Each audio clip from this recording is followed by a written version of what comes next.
si Lara Ruela Pinoso at kasama ko po ngayon si... Hello everyone, I'm Raisa Joy B. Sabong. Ngayon po ate, magtatanong lang po sa inyo about kay Rizal.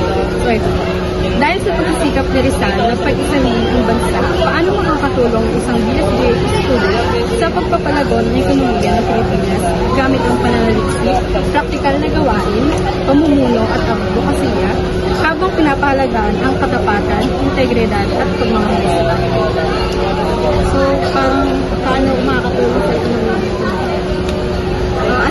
As BSBA student, I think makakatulong ako sa ekonomiya natin since sa pag-aaral naman natin, gumagawa na talaga tayo ng research. I think pwede kung gumawa ng research related sa course ko or like research sa consumer behavior, yung mga problema kinakaharap ng mga specific small businesses. Tapos, ayun, nasa-solve ko yung mga problem nila na makakatulong para mas mapaunlad yung mga businesses nila.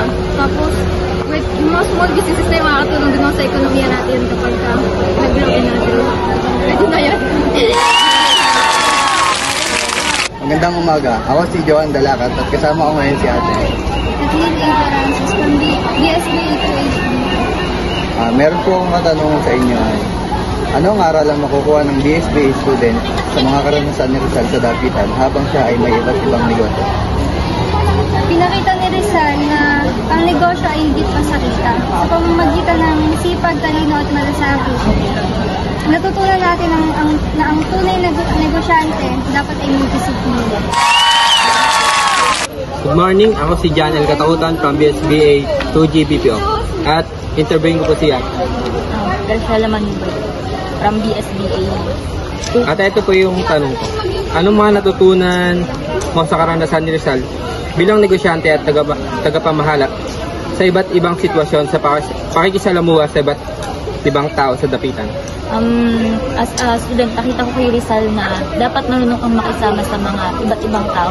Dahil si Rizal sa dapitan, natuto siyang nakipag-deal sa iba't ibang estudyante, pasyente, and mga taga-baryo, which is mahalaga nating matutunan. And dapat makakatulong yun bilang isang leader dahil dapat yung isang leader is marunong umunawa, tumulong, at makisama sa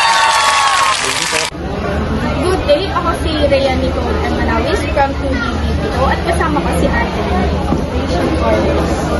Ate, bilang estudyante po, ano po ang gusto niyo tularan kay Rizal bukod sa pagiging matalino? For me, siguro yung pagmamahal niya sa bayan kung saan doon siya na-inspire na magsulat para makawala tayo sa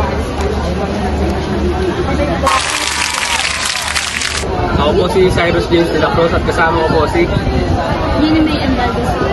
Katanungan po ako, paano niyo po may iugnay ang pananaw ni Rizal sa nationalismo at pagmamahal sa bayan sa negosyo at pagiging professional?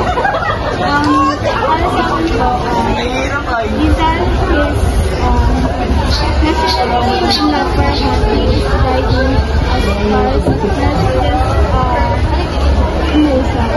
But as a student po, integrity and justice is an indicator in guiding about compulsory and professionalism. I'm Melvin Villarisa from BSBA 2G BPO, and your name po? Ako si Ate Nene ng Magnet Building. Andito ba ako para itanong po sa inyo, bukod po sa El Filibusterismo at ng Limitangre, ano ba po ang pangatlong nobela sinulat niyo sa Rizal? Ang pagkakalala ko nung nag-aaral pa ako, ang Makiisa or Makimisa, yung naisulat niya. Pero siguro sa katagalan na ng panahon, hindi ko maalala kung alin dun sa dalawa na yun. Yung sinulat niya. Hello po, ako po si Joanna May Domingo, ayan po, GBPO, at kasama ko po ang interviewin ay si Sir Justin. So, Sir Justin, ganun po po ay, ano ang huling salita ni Rizal?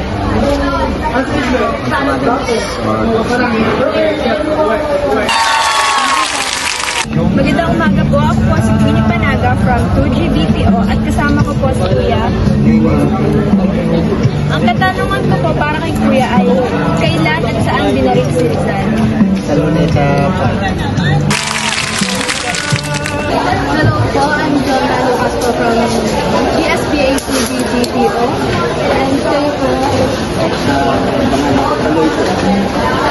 may isang kapalang po. Bakit po may kaya pala yun? Siguro dahil bata si Roserita, ginawang Pepe ang pangalan niya. Yun yata itawag ng mga matatanda sa bata ng Pepe.